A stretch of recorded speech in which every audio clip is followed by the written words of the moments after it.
Shalom. Derrière la mort de Uza se cache une histoire fascinante. Derrière la mort de Uza se trouve une histoire très fascinante que j'aimerais que nous puissions partager en ce jour. Derrière la mort de Uza se trouve une histoire très passionnante. La Bible déclare dans le livre de 2 Samuel, chapitre 4, il l'emportait donc dans la maison d'Abinadad, sur la colline. Uza marchait à côté de l'arche de Dieu et il allait au devant de l'arche. David et toute la maison d'Israël jouaient devant l'arche, toutes sortes d'instruments de bois. Lorsqu'il fut arrivé à l'aire de Macon, Uza étendit la main vers l'arche de Dieu et il la saisit parce que les bœufs la faisaient pencher. La colère de l'Éternel s'enflamma contre Uza et Dieu le frappa sur place à cause de sa faute. Uza mourut là, près de l'arche de Dieu. Voici l'histoire fascinante qui nous est adressée. La mort de Uza. Il y a une histoire passionnante derrière cette mort. Écoute-moi, jusqu'à la fin. Quelqu'un aurait dit que Uza est mort parce qu'il a voulu aider Dieu. Est-ce la vérité? Est-ce que Uza est mort parce qu'il a voulu aider Dieu? Non, je ne crois pas. Écoute-moi bien.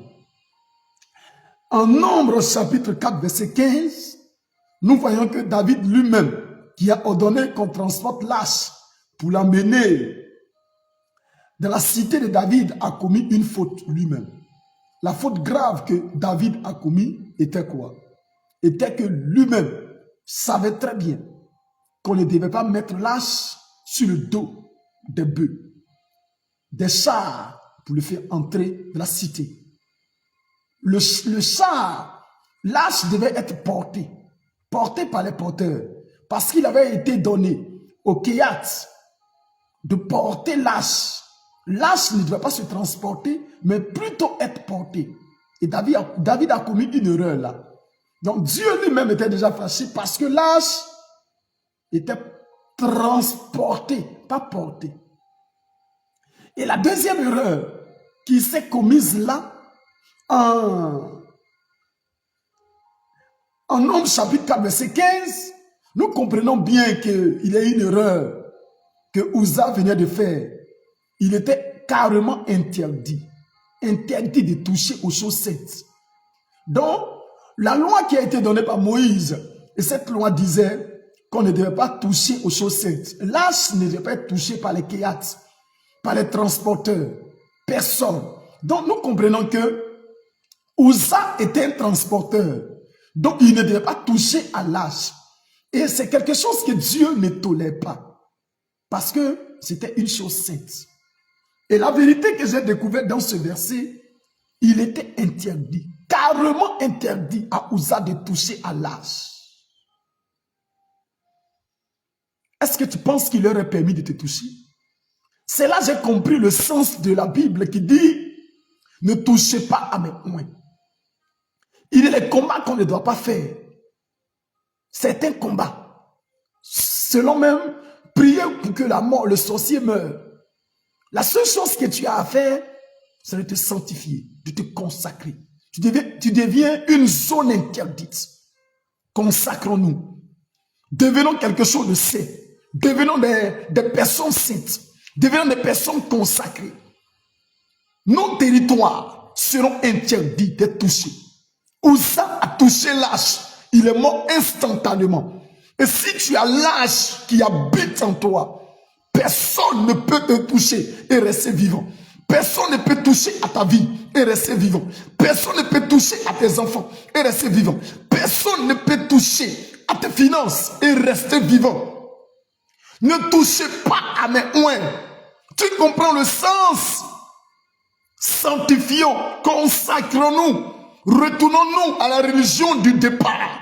Retournons-nous à la religion du départ. La consécration, la sanctification doit primer.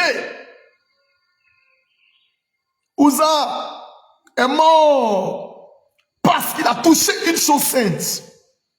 Il n'est pas mort parce qu'il a voulu aider Dieu. Non, non, non. Il est mort parce qu'il a touché à l'âge. C'était une interdiction de toucher aux choses saintes. Et si toi et moi, nous nous sanctifions, nous nous consacrons, ça serait une interdiction de nous toucher. Le diable connaît cette loi. Il sait bien qu'on ne touche pas aux choses saintes. Celui qui touche à une chose sainte doit mourir.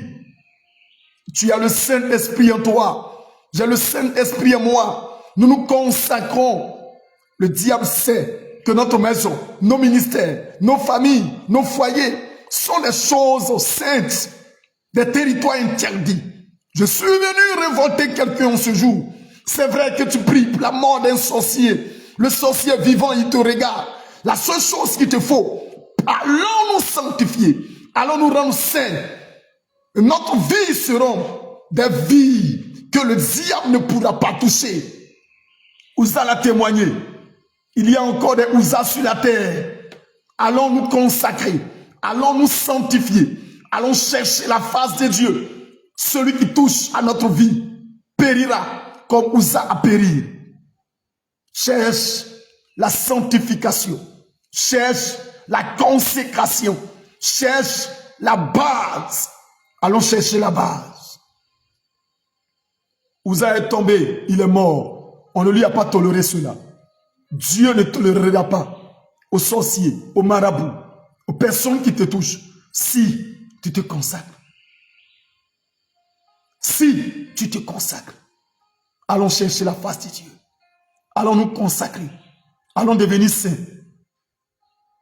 Et aucun sorcier ne pourra avoir accès à notre vie, à notre destinée.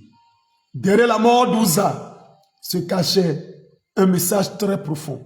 Shalom. Vous étiez à vos serviteurs pour Franck Kwasi. Que Dieu nous donne un prochain temps pour partager quelque chose de vivant. Shalom.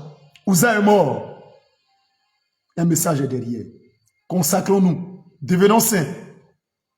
Et les sorciers vont témoigner. Les méchants vont témoigner. Les mystiques vont témoigner. Ne touchez pas à ce qui est interdit. Et Dieu sera notre Père, notre combattant. Celui qui combattra pour nous. Shalom. Shalom. Shalom.